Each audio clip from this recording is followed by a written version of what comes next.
Madam ಇನ್ನೊಬ್ರು collar ಕೂಡ ready ಇದ್ದಾರೆ. ಹಲೋ, ಹಲೋ, ಎಲ್ಲಿಂದ ಕರೆ ಮಾಡ್ತಿರೋದು? ಬೆಳಗಾಮ. ನಿಮ್ಮ ಹೆಸರು? ಸಂಧ್ಯಾ. ಯಾರ ಬಗ್ಗೆ ಕೇಳಬೇಕಿತ್ತು? ನನ್ನ ಬಗ್ಗೆನೇ. ಹುಟ್ಟಿದ ದಿನಾಂಕ ಹಾಗೂ ಸಮಯವನ್ನ ತಿಳಿಸಿ. 11/8. ಎಸ್. 1965. ಸಮಯ? 2:30. ಶ್ರವಣ ನಕ್ಷತ್ರ, ಮಕರ ರಾಶಿ, 2ನೇ ಪಾದ. ರಾತ್ರಿನಾ ಅಥವಾ ಬೆಳಿಗ್ಗೆನಾ? ಮಧ್ಯಾಹ್ನ. ಮಧ್ಯಾಹ್ನ. ಓಕೆ ಮೇಡಮ್ ಇದ್ದಾರೆ, ಮಾತನಾಡಿ, ನಿಮ್ಮ ಪ್ರಶ್ನೆಯನ್ನ ಕೇಳಿ. 2:30 ಮಧ್ಯಾಹ್ನ ಅಲ್ವಾ? ನಮಸ್ತೆ ಮೇಡಮ್. ಹೌದು, ಮಧ್ಯಾಹ್ನ. ಮೇಡಮ್ ನಮಸ್ತೆ. ನಮಸ್ತೆ ಮೇಡಮ್ ನಿಮ್ದು ತುಲಾರಾಶಿ ಬರುತ್ತೆ. ತುಲಾರಾಶಿ ಇಲ್ಲ, ಚಿತ್ತ ನಕ್ಷತ್ರ. ಮಕರ ರಾಶಿ, ಶ್ರವಣ ನಕ್ಷತ್ರ. ಇಲ್ಲ ಮೇಡಮ್, 11 ಆಗಸ್ಟ್ 1967 ಅಲ್ವಾ? 65. ಒಂದು ಸೆಕೆಂಡ್ ಹೇಳಿ, ಡೇಟ್ ಆಫ್ ಬರ್ತ್ ಹೇಳಿ. 11/8/1965. 65. ಓಕೆ, ಟೈಮಿಂಗ್ಸ್ ಹೇಳಿ. ಟೈಮ್ 2ರಿಂದ 2:30. ಓಕೆ. Midnight. ರಾತ್ರಿನಾ ಮೇಡಮ್? ಮಧ್ಯಾಹ್ನ.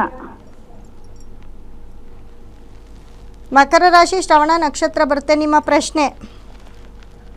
ಆರೋಗ್ಯ ಸಮಸ್ಯೆ. ಆರೋಗ್ಯ ಸಮಸ್ಯೆ. ನಿಮ್ಮ ಮನೆಯವರಿದ್ದಾರಾ? ಇದ್ದಾರೆ. ಓಕೆ.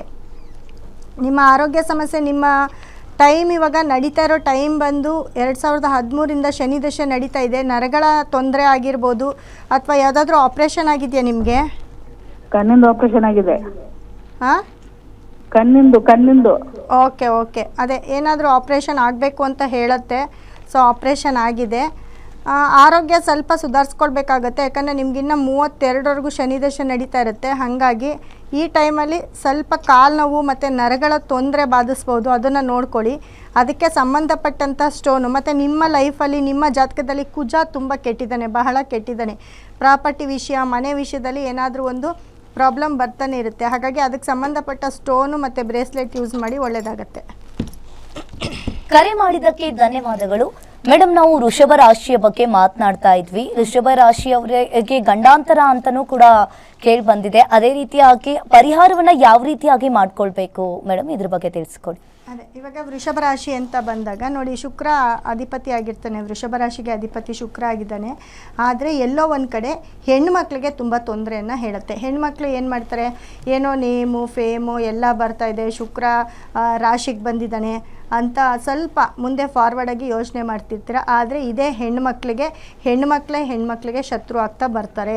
ನಿಮ್ಮ ಮನೇಲಿ ಯಾರಾದರೂ ಹೆಂಗಸರಿಂದ ತೊಂದರೆ ಪಡುವಂಥದ್ದು, ಶನಿ ದೃಷ್ಟಿ 3ನೇ ದೃಷ್ಟಿ ಬೀಳೋದ್ರಿಂದ ನೀವು ಹೆಂಗಸರಾಗಿರ್ಬೋದು, ಗಂಡಸರಾಗಿರ್ಬೋದು, ವೈಯಕ್ತಿಕವಾಗಿ ಯಾರದೇ ಹೆಲ್ಪ್ ತಗೊಂಡು ನೀವು ತುಂಬ ಚೆನ್ನಾಗಿರ್ಬೋದು. ಯಾಕಂದರೆ ಅದು ಯಾವ ರೀತಿ ಆದರೂ ಸರಿ, ಯಾರ್ದಾದ್ರೂ ಹೆಲ್ಪ್ ತೊಗೊಂಡು ನೀವು ಮುಂದೆ ಬರ್ತಿದ್ದೀರಿ, ಅಥವಾ ಯಾರ್ದಾದ್ರೂ ಹೆಲ್ಪ್ ತೊಗೊಂಡು ನೀವೇನೋ ಒಂದು ಕೆಲಸ ಮಾಡೋದ್ರಲ್ಲಿ ನಿಮಗೆ ಪಾಸಿಟಿವ್ ಆಗ್ತಿದೆ ಅಂತಂದರೆ ಅದು ಓಕೆ.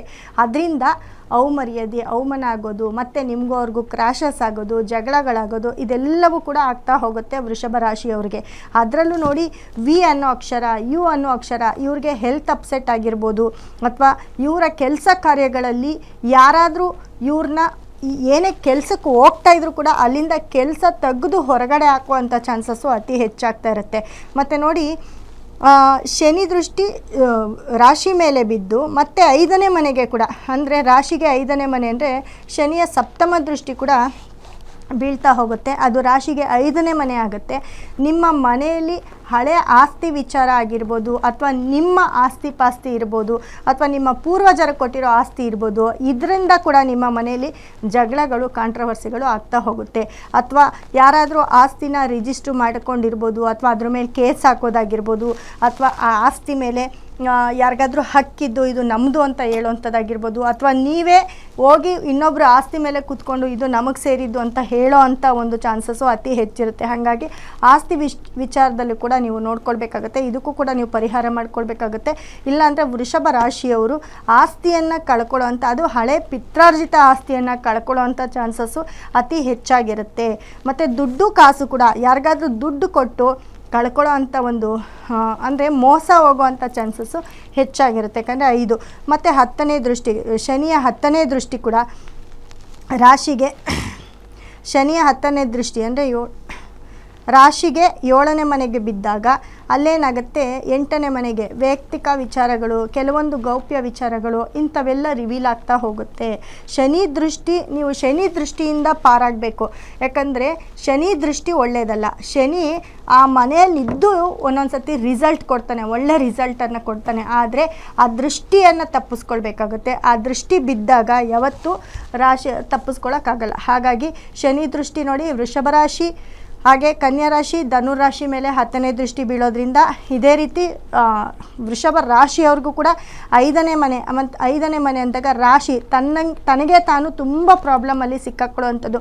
ಗೊತ್ತಿಲ್ಲ, ಸಡನ್ ಆಗಿ ನಿಮಗೆ ಅಟ್ಯಾಕ್ ಮಾಡ್ತಿರ್ತಾನೆ. ಯಾಕೆ ಅಂದರೆ ನೀವು ಅಂದ್ಕೊಂಡಿರಲ್ಲ ಇವ್ರು ಯಾರೋ ನನಗೆ ಮಿತ್ರಗಳೇ ಆಗಿರ್ತಾರೆ, ಇವರು ನನಗೆ ಶತ್ರು ಆಗ್ತಾರೆ ಅಂತ ನೀವು ಎಕ್ಸ್ಪೆಕ್ಟೇ ಮಾಡಿರಲ್ಲ. ಆದರೂ ಅವರು ಯಾವುದೋ ಒಂದು ಟೈಮಲ್ಲಿ ನಿಮಗೆ ಉಲ್ಟಾ ಹೊಡಿತಾರೆ, ನಿಮ್ಮನ್ನು ಶತ್ರು ಸ್ಥಾನದಲ್ಲಿ ನೋಡ್ತಾ ಹೋಗ್ತಾರೆ. ಅಥವಾ ನೀವು ಯಾವುದಾದ್ರೂ ಒಂದು ಸೀಕ್ರೆಟ್ನ ಅವ್ರಿಗೆ ಹೇಳಿದರೆ ಅವರು ಇನ್ ಟೈಮ್ ಅಂದರೆ ಅವ್ರು ತುಂಬ ನಿಮ್ಮ ಜೊತೆ ಚೆನ್ನಾಗಿರ್ತಾರೆ, ಆದರೆ ಯಾವುದೋ ಒಂದು ಟೈಮ್ ನೋಡಿಕೊಂಡು ನಿಮಗೆ ಈ ಟೈಮಲ್ಲಿ ನಿಮಗೆ ಅವರು ಉಲ್ಟಾ ಹೊಡಿತಾರೆ, ನಿಮ್ಮ ವಿಷಯವನ್ನು ಬಹಿರಂಗ ಪಡಿಸ್ತಾ ಹೋಗ್ತಾರೆ. ಹಾಗಾಗಿ ಕೇರ್ಫುಲ್ಲಾಗಿರಬೇಕಾಗುತ್ತೆ.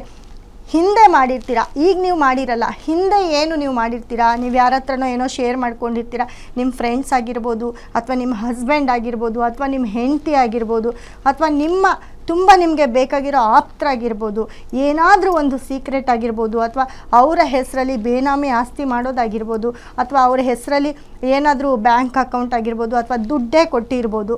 ಏನೇ ಮಾಡಿದರೂ ಕೂಡ ಅದು ಈಗ ನಿಮಗೆ ಉಲ್ಟಾ ಹೊಡಿತಾ ಹೋಗುತ್ತೆ. ಯಾಕೆ ಅಂದರೆ ಆ ಟೈಮ್ಗೆ, ಯಾಕಂದರೆ ಶುಕ್ರ ರಾಶಿಗೆ ಬಂದಿರೋದು ಎಷ್ಟು ಒಳ್ಳೆಯದೋ, ಆದರೆ ಅದೇ ರೀತಿ ಯಾಕಂದರೆ ಶುಕ್ರ ತುಲಾರಾಶಿಗೂ ಕೂಡ ಅವನೇ ಅಧಿಪತಿ ಆಗಿರ್ತಾನೆ. ಅವನ ಮನೆಯಿಂದ ಲೆಕ್ಕ ಹಾಕ್ಕೊಂಡಾಗ, ತುಲಾರಾಶಿಯಿಂದ ಲೆಕ್ಕ ಹಾಕ್ಕೊಂಡಾಗ 8ನೇ ಅವನಾಗ್ತಾನೆ. ಹಾಗಾಗಿ ಸಡನ್ ಶಾಕಿಂಗ್ ನ್ಯೂಸ್ನ ನೀವು ನೋಡಲೇಬೇಕಾಗತ್ತೆ.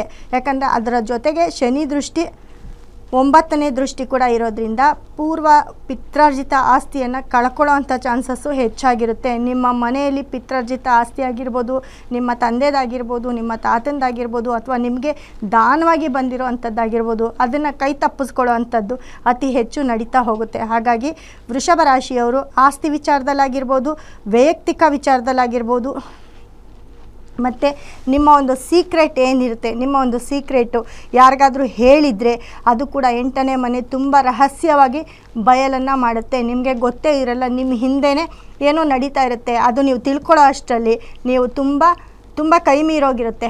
ನಿಮ್ಮ ಏನೇ ನೀವು ಮಾಡಿದ್ರೂ ಅದು ಎಲ್ಲೋ ಒಂದು ಕಡೆ ನಿಮಗೆ ಮುಳ್ಳಾಗಿ ತಗಲುತ್ತೆ. ಹಾಗಾಗಿ ವೃಷಭ ರಾಶಿಯವ್ರಿಗೆ ತುಂಬ ಟೈಮ್ ಕೆಟ್ಟಿದೆ. ಯಾಕಂದರೆ ಆಲ್ರೆಡಿ ನಾವು ಹೇಳ್ತಾ ಇದ್ವಿ ತುಲಾರಾಶಿಯವ್ರಿಗೂ ತುಂಬ ಟೈಮ್ ಕೆಟ್ಟಿದೆ, ತುಲಾರಾಶಿಯವ್ರಿಗೆ ಟೈಮ್ ಚೆನ್ನಾಗಿಲ್ಲ. ಅದೇ ರೀತಿ ಸಿಂಹರಾಶಿಯವ್ರಿಗೆ ಟೈಮ್ ಚೆನ್ನಾಗಿಲ್ಲ ಅಂತ ತುಂಬ ಜನ ನಮ್ಮ ಹತ್ರ ಬರ್ತಾ ಇರೋರೆ ತುಲಾರಾಶಿ ಮತ್ತು ಸಿಂಹರಾಶಿಯವರು. ಅದರಲ್ಲಿ ವೃಷಭ ರಾಶಿಯವರು ಕೂಡ, ಅದರಲ್ಲೂ ವಿ ಅನ್ನೋ ಅಕ್ಷರ, ವ ಅನ್ನೋ ಅಕ್ಷರ, ಅದೇ ರೀತಿ ಯು ಅನ್ನೋ ಅಕ್ಷರ, ಇವರೆಲ್ಲರೂ ಕೂಡ ತುಂಬ ಸಫರ್ ಮಾಡ್ತಿದ್ದಾರೆ. ಇವಾಗ ಸ್ಟಾರ್ಟಪ್ ಆಗ್ತಾ ಇದೆ. ಆದರೂ ಶುಕ್ರ ಮತ್ತೆ 2ನೇ ಮನೆಗೆ ಬರ್ಬೋದು, ಧನಸ್ಥಾನಕ್ಕೆ ಬರ್ಬೋದು, ಗುರು ಒಳ್ಳೇದು ಮಾಡ್ಬೋದು, ಆದರೆ ಗುರು ಬಲ ಇವ್ರಿಗೆ ಇರೋದಿಲ್ಲ.